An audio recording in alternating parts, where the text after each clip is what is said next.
Hello and welcome to Leadership Links Live. My name is Ann Kintopf and I'm the Director of Organizational Development at MyPath. I am here today with Kim Ray.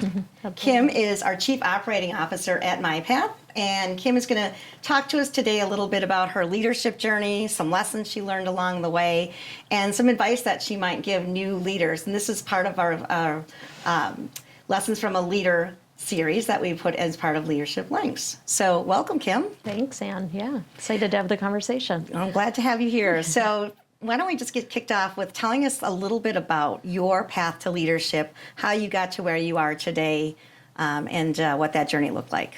Yeah, so I actually started working for MyPath, which was not MyPath at the time, in the 90s. It was my first job right out of grad school at then ODTC, now Genesee Lake School. And I was there 7 years, and in that time, I held 3 different roles. So I started out as a behavior specialist, or more of a clinical role, and then I became the group home coordinator, so kind of dipping my toe in the supervisory leadership pond, and then ultimately the program director before I left. And then I was gone for 10 years.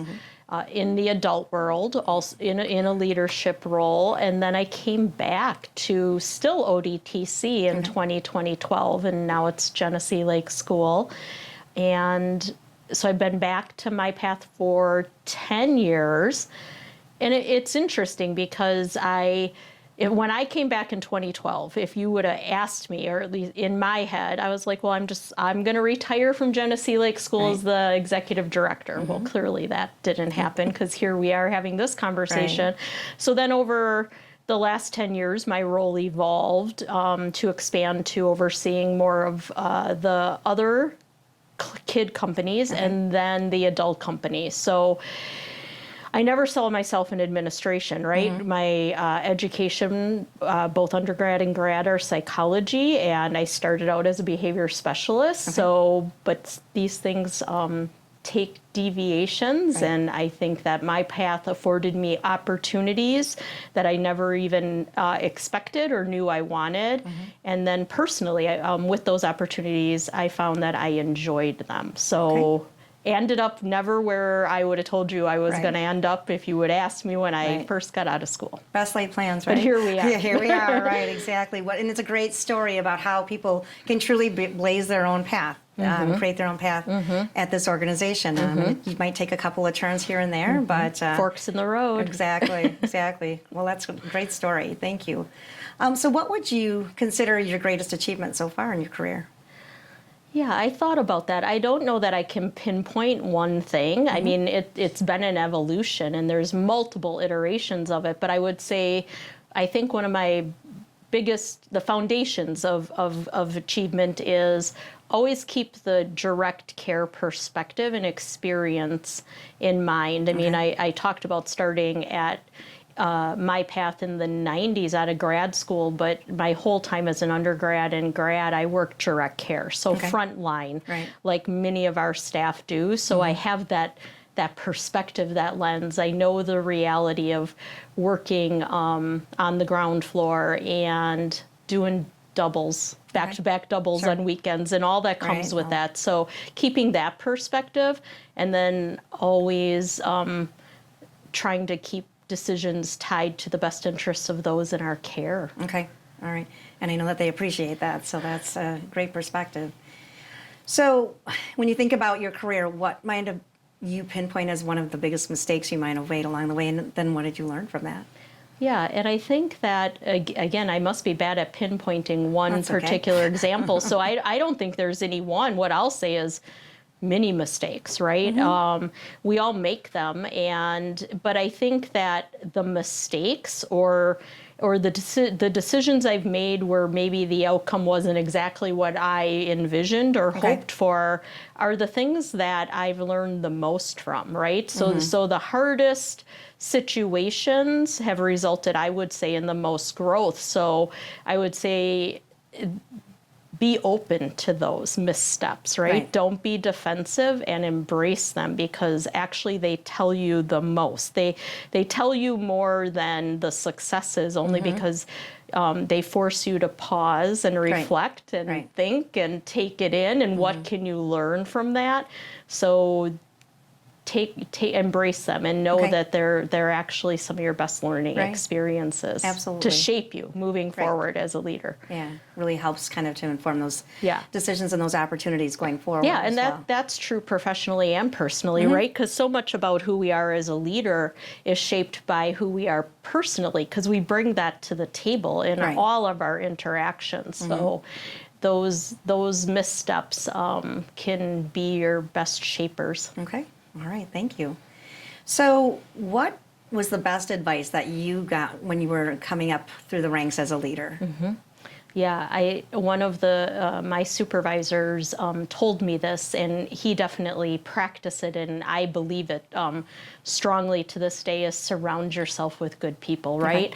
I am only as good at what I do as the people around me are. I mean, I have great people, right, that are surround me and that I work with, and I learn from them all the time. So you have to, that's the key to your success. And one of the biggest reflections of how good a leader is how do things go when you're not there, right? Because everybody expects that, like you kind of usually, hopefully know maybe what to do and can give some direction, but it's really working with people to set them up to be good at what they're doing, so you don't always have to be there. So no one knows it all, and no one can do it alone. So my people are amazing, and they make me good at what I do. So surround yourself with strong people, and don't be threatened by that, right? Sometimes people can be threatened by that. Yes, they do. They're nervous if they aren't the ones that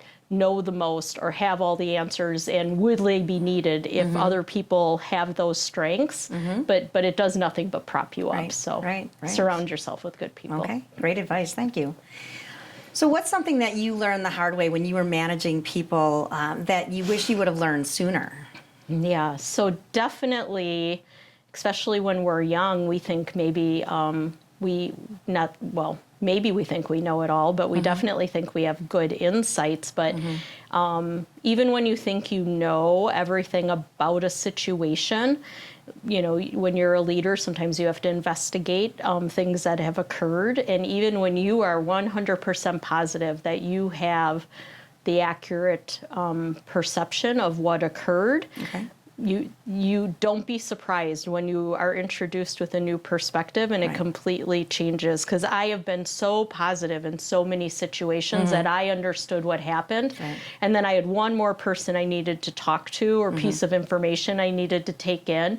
And more than once, I'm blown away with how that one last piece of information actually completely shatters your perception of what you thought you knew, and can completely change the picture. So listen, never assume, and don't cut your input short, because chances are there could be something there that you don't even see could exist. Right. So that bigger picture, bigger perspective is always so important. Yeah. All right.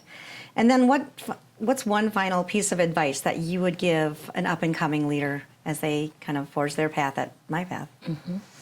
Yeah, so a final piece of advice, I guess a couple things, and they're interrelated, is find your balance, right? What works for you. When you get into upper level leadership and management positions, you have a lot of responsibility, and it can be super stressful.